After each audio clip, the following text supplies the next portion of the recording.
प्राण प्रतिष्ठा से पहले समाजवादी पार्टी के नेता स्वामी प्रसाद मौर्य ने एक बार फिर से विवादित बयान दे दिया है। मौर्य ने कार सेवकों पर फायरिंग को सही ठहराया। तत्कालीन सरकार ने अपना कर्तव्य निभाया, यह कहना स्वामी प्रसाद मौर्य का। संविधान की रक्षा के लिए फायरिंग की गई। जिसमें अयोध्या में राम मंदिर पर घटना घटी थी, वहाँ पर बिना किसी न्यायपालिका के निर्देश के, बिना किसी प्रशासनिक आदेश के बड़े पैमाने पर अराजक तत्वों ने जो तोड़फोड़ की थी, तत्कालीन सरकार ने संविधान की रक्षा के लिए, कानून की रक्षा के लिए, अमन चैन का कायम रखने के लिए उस समय जो गोली चलवाई थी, वह सरकार का अपना कर्तव्य था। सरकार ने अपना कर्तव्य निभाया था। स्वामी प्रसाद मौर्य पर समाजवादी पार्टी के विधायक राकेश प्रताप सिंह का बड़ा बयान सामने आया है। स्वामी प्रसाद मौर्य पर अखिलेश कड़ी कार्रवाई करे। मौर्य के बयानों से पार्टी को नुकसान हो रहा है, ये समाजवादी पार्टी के विधायक राकेश प्रताप सिंह का कहना। बीजेपी के एजेंट की तरह काम कर रहे हैं स्वामी प्रसाद मौर्य। समाजवादी पार्टी के सीनियर नेता स्वामी प्रसाद मौर्य का फिर से एक बार विवादित बयान आया है, वो भी राम मंदिर को लेकर। कहें ये कार्यक्रम पूरा राम मंदिर की प्राण प्रतिष्ठा का, बीजेपी का, इसलिए हम नहीं जाएंगे।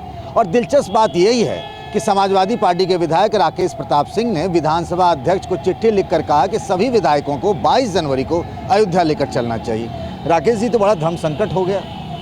आप कह रहे हैं अयोध्या चलो, स्वामी कह रहे हैं कि भाई अयोध्या क्या चलना है, वहाँ तो राम सेवकों पर गोली चलाई गई, वो फैसला भी सही था। पहले तो मैं इतना कहना चाहूँगा कि राष्ट्रीय अध्यक्ष, माननीय राष्ट्रीय अध्यक्ष श्री अखिलेश यादव जी ने स्पष्ट रूप से कल बैठक में ये कहा कि धर्म पे कोई चर्चा नहीं करेगा।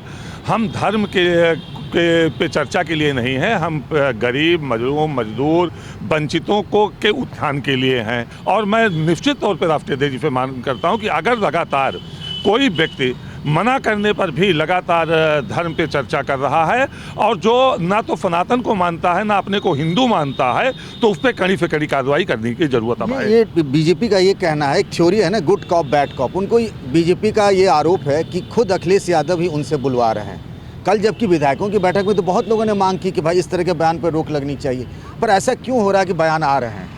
मुझे तो लगता है कि बीजेपी में जब 5 साल कैबिनेट में स्वामी प्रसाद मौर्य रहे तो उनको ट्रेनिंग देके भेजा गया है कि जाइए वहां और आप यही बोलिए।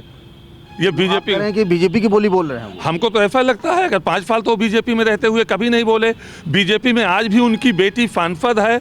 मेरे पास कुछ फोटोज हैं कि केदारनाथ में वो दर्शन कर रही हैं, रुद्राभिषेक कर रही हैं और ब्रह्मभोज करा रही हैं ब्राह्मणों को। राकेश जी, अगर आप ये कह रहे हैं कि वो बीजेपी की बोली बोल रहे हैं तो समाजवादी पार्टी में ऐसी बोली बोलने वाले नेताओं की फिर क्या जरूरत? नहीं, देखिए, मैं लगातार मांग कर रहे हैं लोग कि अगर उन पे वो अपने जबान पे विराम नहीं लगाते हैं और वो धर्म पे चर्चा करते रहते हैं तो निश्चित तौर पर राष्ट्रीय अध्यक्ष जी को कड़ा कदम उठाना चाहिए। आपको लगता है इन सब बातों से अगले लोकसभा चुनाव में पार्टी को नुकसान हो सकता है? देखिए, ये बात मैंने कहा कि अगर कोई अपने दायित्वों का निर्वहन छोड़कर दूसरे काम में लग जाएगा तो उसकी जो जिम्मेदारी है, उसकी जिम्मेदारी को पूरा करने में वो विफल हो जाएगा। तो निश्चित तौर से अगर हमको सेवा करनी है जनता की, हमको सेवा करनी है गरीब की, मजदूर की, हमको बात करनी है बेरोजगार की, महंगाई की, और हम बात करेंगे रामायण की, रामचरितमानस की और राम की, तो निश्चित अपने दायित्वों से हम भटक रहे हैं और हम अपने कार्यों को पूरा करने में विफल हो जाएंगे।